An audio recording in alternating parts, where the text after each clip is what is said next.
Friendly sport, जी हाँ, जहां पर हम सिर्फ और सिर्फ चाहते हैं कि एक अच्छा क्रिकेट देखा जाए, एक अच्छा खेल देखने को मिले। इसी भावना के साथ हम लोग दोनों फिर हाजिर हैं। मैं मनीष आजाद और मेरे साथ हैं हमारे सुखबीर सिंह, सुखी पाजी। यानी कि भाई प्रेडिक्शन देखा जाए तो सच हो रही है, लेकिन कल का मैच मुझे लग रहा है सुखी पाजी आसानी से जीते नहीं। आप जीते, आसानी से नहीं जीते। मेरे साथ दोनों बार ऐसे हुआ मनीष। लास्ट मैच भी अगर आप देखोगे कि दिल्ली जीता है, वो भी इसी तरीके से लास्ट मोमेंट पे लेके गया है, और कल भी वही हाल हो। लेकिन कल का 151 रन का स्कोर, मतलब मैं लगता हूं जो हम अभी तक देखे आ रहे हैं, कल आंखों का भरोसा नहीं हुआ कि जो मतलब कल की मनीष जो विकेट थी ना, विकेट एक संभल के खेलने वाली विकेट थी। कल की विकेट नॉर्मल विकेट की तरह नहीं थी कि आओ और भाग पे चले जाओ, जो कि आरआर ने सबसे बड़ी गलती की। मैं वो सोच रहा था, यानी कि अगर हम पिच को नहीं समझेंगे, उसका भाव नहीं देखेंगे, उसका ख्याल नहीं रखेंगे, तो होगा क्या? 151, जब 151 बनेंगे तो सामने वाली टीम को ऑलरेडी आपने एक कहीं ना कहीं विश्वास दिला दिया कि ये स्कोर कोई बहुत बड़ा नहीं है, क्योंकि जब 120 गेंदों के अंदर हम 250, 240, 244, यहां तक कि आज आप देखेंगे एसआरएच वो जो 280 से ऊपर भी जा सकते हैं। यानी कि 120 गेंदें हैं आपके पास भी, जिन्होंने इतने रन बनाए उनके पास भी। हाँ, जो सुखीबाजी ने कहा, ख्याल नहीं रखा आपने, तो सिर्फ पिच का। बल्कि कल अगर आप हमारी वीडियो देखेंगे दोबारा, तो मैंने ये स्पेशली कहा था कि अगर आरआर जब बैटिंग करेगी और वो ओपनिंग बैटिंग करते अगर 250 रन क्रॉस कर जाती है, तो आरआर के चांसेस बहुत ब्रिलियंट है। मुझे इस बारे में लगता है कि अगर कल बाय चांस की बात आरआर की जगह अगर केकेआर बैटिंग करती होती, तो शायद स्कोर बोर्ड पर जो स्कोर है वो शायद मेरे हिसाब से ज्यादा नहीं तो 200 पार तक हो जाता। बिल्कुल मनीष, कल के मैच में कोई किसी की गलती नहीं है, सिर्फ बैट्समैन की गलती है। अगर आप ओपनिंग से देखेंगे आरआर के हिसाब से, तो सबसे पहले जब संजू सैमसन आउट हुए, जो आप देख रहे हैं ना आगे बढ़ के आउट, जब उन्हें पता था कि बॉल बहुत रुक के आ रही है, खींच के आ रही है, तो आपको वो जो शॉट था, मेरे को लगता थोड़ा सा रूम देके वो ऑफसाइड में मारते तो शायद ये 4 या 6 होता, बट वो जो आगे बढ़ के स्टेप आउट करके हुआ, वहीं वो उसको यॉर्क बना बैठे और बोल्ड हो गए। और कहीं ना कहीं मुझे ऐसा लगता है कि जब हम कल सुबह बात कर रहे थे कि रियान पराग के होम ग्राउंड है, आपको तो भली भांति एक एक कोने से, एक एक पिच की बारीकी से आपको अवगत होना चाहिए था, लेकिन हुआ क्या? वही ढाक के 3 पार, आप भी एक बड़ा स्कोर करने में नाकाम रहे। और हुआ क्या कि जो आपके चाहने वाले, जो आपको देखने के लिए कल लोग ललायत थे कि यार हमारा लौंडा आया है, वो क्या करके दिखाएगा, लेकिन हुआ वही। रियान का भी मैं बता दूं आपको, जो उसने पहले आते जो 6 लगाया था सिंगल हैंडेडली, मुझे लगा वो बहुत फॉर्म में है और आज वो कुछ लेके जाएगा। उसके बाद भी वो कुछ बहुत अच्छे स्ट्रोक्स खेले, लेकिन वही एक गैर जिम्मेदाराना शॉट, एक बॉल पे आप 6 ले चुके हो, दोबारा भी आपको पता है सामने वरुण चक्रवर्ती है और उसके जाल में आप फंस गए। देखिए, अभी वरुण चक्रवर्ती आप देखेंगे चैंपियंस ट्रॉफी के अंदर, आप देखेंगे अभी पीछे जो भी उनके टूर्नामेंट्स रहे हैं, उन्होंने अपने चक्रव्यूह के अंदर बड़े बड़े दिग्गजों को फंसाया। तो फिर रियान, आप तो अभी नए नए आए हो, आपको तो समझना चाहिए और संभल कर खेलना चाहिए। लेकिन इससे बड़ी बात सुखी भाई, कल आप देखेंगे एक कप्तानी पारी, बिल्कुल कप्तानी पारी थी, तो कहीं ना कहीं आपको छाप छोड़नी चाहिए थी कि जो पीछे अभी देख रहे हैं जितने भी टीम से कैप्टन रहे, उन्होंने सबने अपनी छाप छोड़ी है। लेकिन कहीं ना कहीं मुझे लगा कि कल आपके हाथ में जो नाकामयाबी लगी होगी, शायद आपको परेशान आने वाले मैचों के अंदर कर सकते हो। कल एक चीज और समझ में नहीं आई मुझे कि आपने देखा रियान पराग और जब संजू सैमसन बहुत जल्दी में आउट हो गए, और आप इतनी देर तक, ये मैं यशस्वी की बात कर रहा हूँ, आप देख रहे हो कि पिच का बिहेवियर बहुत चेंज हो गया है और अब बॉल बहुत फंस के आ रहे हैं, तो आपको इस तरीके से शॉट नहीं खेल सकते आप, क्योंकि आपको पता जिम्मेदारी आपके ऊपर है। 2 अच्छे बैट्समैन जो ऑलरेडी डकआउट में चले गए हैं, तो उसके बाद जिम्मेदारी किसी ना किसी को तो उठानी पड़ेगी, और आप, मुझे लगता है भारत का भावी चेहरा है, तो आपको ये सब चीजें देखनी चाहिए। और इसका खामियाजा हुआ क्या? इसका खामियाजा भुगतना पड़ा पूरी टीम को। क्यों? एक के बाद दूसरा, दूसरे के बाद तीसरा, तीसरे के बाद चौथा, आप चलिए मैं आ रहा हूं, आप चलिए मैं आ रहा हूं, आप चलिए मैं आ रहा हूं। और हुआ क्या? आप एक बड़ा स्कोर खड़ा करने के अंदर आप रह गए, और कहते हैं ना कि जब हाथ से चिड़िया उड़ जाए तो फिर वो आसमान में कहां बैठेगी ये कोई नहीं जान सकता। ध्रुव को भी अगर आप देखोगे, ध्रुव ने भी पुरानी बैटिंग की तरह दोबारा से उसी तरीके से बैटिंग, बट प्रेशर था, उसकी वजह से ध्रुव भी नाकामयाब। देखिए, सूझबूझ क्या कहती है? एक समझदार इंसान की जो सोच है वो ये कहती है कि मेरे साथी डगआउट में जाके बैठ चुके हैं, मेरे ऊपर जिम्मेदारी है। अगर मेरे ऊपर जिम्मेदारी है तो हम क्यों ना इस जिम्मेदारी को बखूबी इसका फायदा उठाएं और एक बड़ा स्कोर करने के साथ साथ अपनी टीम को एक विजय रथ की तरफ आगे लेके चले, जहां पर आपके पीछे कई सारे लोग सवार हो सकते हैं। क्योंकि जिस तरह से हम बातें कर रहे थे कि कई सारे टीम के लोग, केकेआर हो गया, आरसीबी हो गई, ये इनकी प्लानिंग होती है, सीएसके की प्लानिंग होती है कि भाई आप ऐसा तो कीजिए, मेरा ये रोल है, मैं ऐसा तो कर लूंगा और मैं संभाल लूंगा। रियान पराग का मुझे बचपना का दिखा, बेसिकली वो कप्तानी जो थी बिल्कुल ही बेकार नजर नहीं आई वो कहीं, मुझे समझ में नहीं आया हेटमेयर जो कि सिर्फ आपके पास स्पेशलिस्ट बैट्समैन है, आप उसको 8 नंबर पे भेज रहे हैं।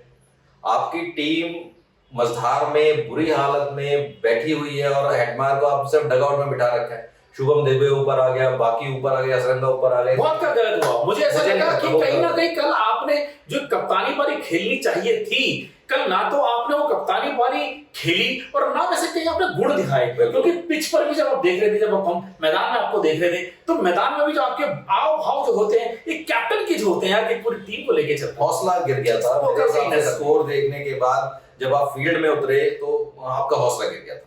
और फिर दूसरी बात, जब हम शुरुआत हुई केकेआर की, केकेआर बिल्कुल अपना सही नपी तुली हिसाब से और बिल्कुल ठीक ठाक चल रहे थे। इसका बिल्कुल बखूबी जो फायदा उठाया वो डी कॉक ने उठाया और वो लास्ट तक उनको पता था कि सब लोग आउट होते चले जाएं भले, लेकिन मुझे इस छोर पर खड़े रहना है और मुझे टीम को जितवा के ही लेके जा। पिछले मैच की नाकामी को उन्होंने अब दोबारा संभाल लिया और कल जो उनके 97 थे, मुझे डी कॉक की एक बहुत अच्छी चीज लगी कि उन्होंने विकेट को संभाल लिया। बिल्कुल उन्होंने कोई जल्दबाजी नहीं करी, कोई नहीं किया कि मुझे 200 की स्ट्राइक चाहिए, 250 को, आराम से करते रहे। और जो 97-61 बॉल्स पे किए, मेरे को लगता है कि इससे बढ़िया पारी, समझदार वाली पारी।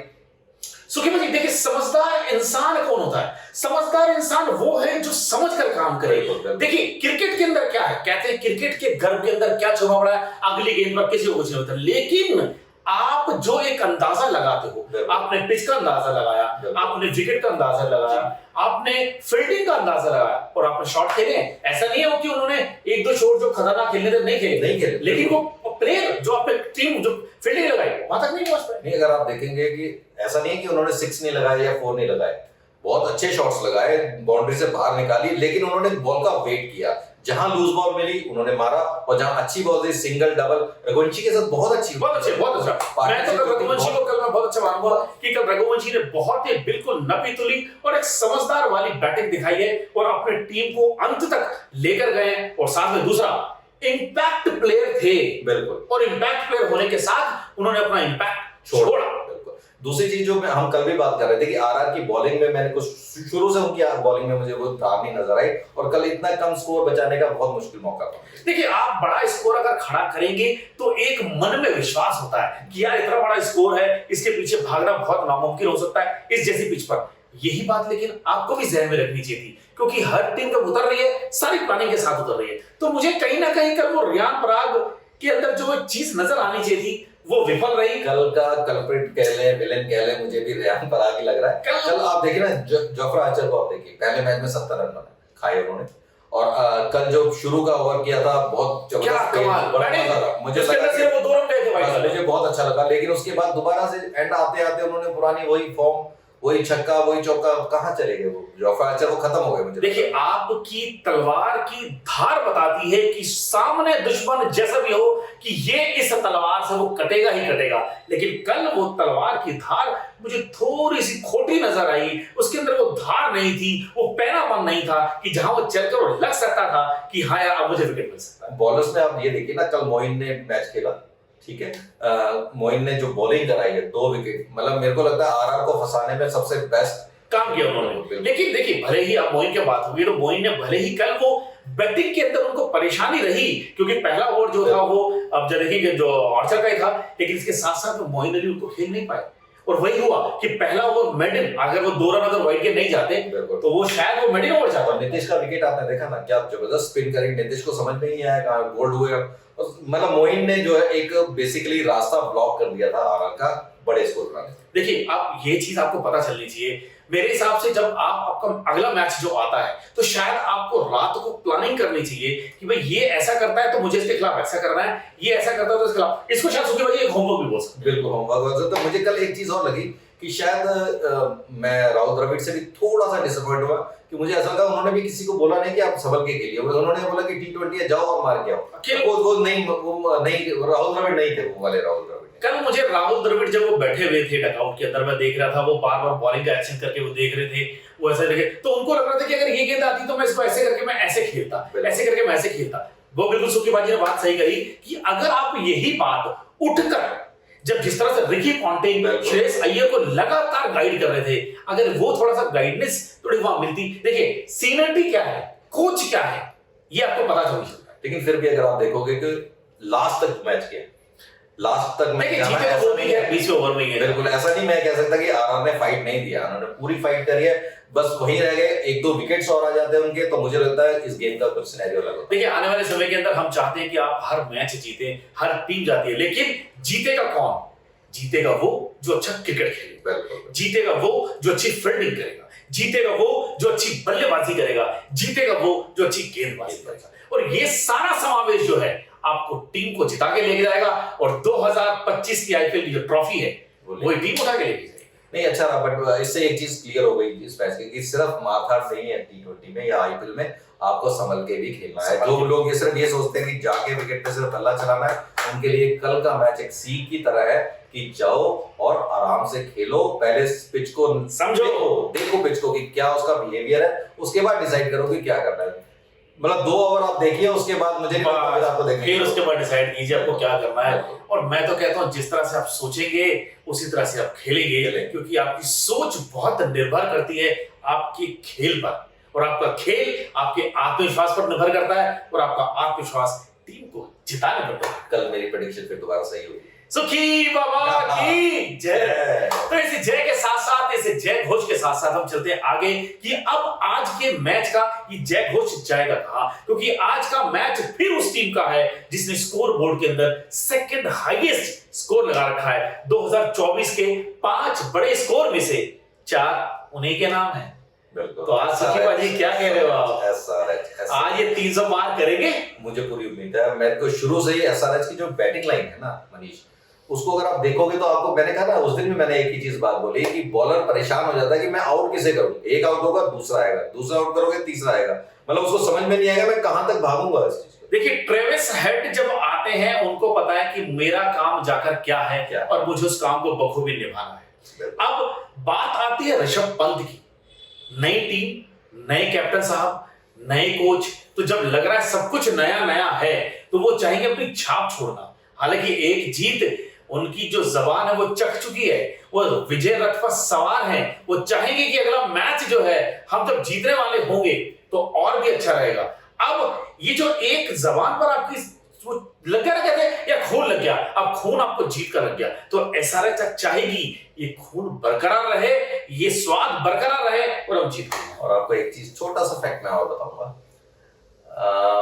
लखनऊ के जितने पुराने कैप्टन हैं, केएल राहुल हो गया, आपके ऋषभ हो गए और एक और थे आपके पांड्या, कुणाल पांड्या, ये सारे 0 पे आउट हुए थे अपने पहले मैच। अच्छा जी हाँ, मुझे भी मैंने जब फैक्ट देखे तो तीनों कैप्टन्स पहले मैच में 0 पे आउट हुए थे, उसके बाद वो चलना शुरू। तो इसका मतलब ऋषभ पंत आपके पास अभी बहुत बड़ा खेल है, आप अपने उस जो नेचुरल आपका खेल है जिसके लिए आपको पसंद किया जाता है, जिसके लिए पूरे आपके चाहने वाले आपको पसंद करते हैं, दिखाइए आपका अपना पुराना वाला गेम और बदल दीजिए। आज मुझे लगता है ऋषभ को ये चीज सोचनी पड़ेगी कि आते ही बल्ला चलाना नहीं है उनकी। अब वो खाली वो एक प्लेयर नहीं है, वो एक कैप्टन भी है, टीम की जिम्मेवारी उनके कंधों पे है। अगर वो अपनी छाप नहीं छोड़ेंगे तो पूरी टीम से फिर मुश्किल हो जाएगा। और फिर मत भूलिए आपके साथ पूरन है, मत भूलिए आपके साथ डेविड मिलर है, मत भूलिए आपके साथ मिचेल मार्श है, जिन्होंने पिछले मैच के अंदर तबाही मचाई थी। मार्करम को भूल नहीं सकते हैं,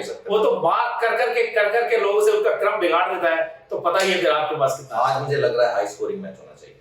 देखिए हर कोई चाहता है, अभी तक का जो एक हिसाब हम देख रहे हैं, आज तक के हिसाब में मैच में देखते हैं तो अभी तक शतक छक्कों का लग चुका है।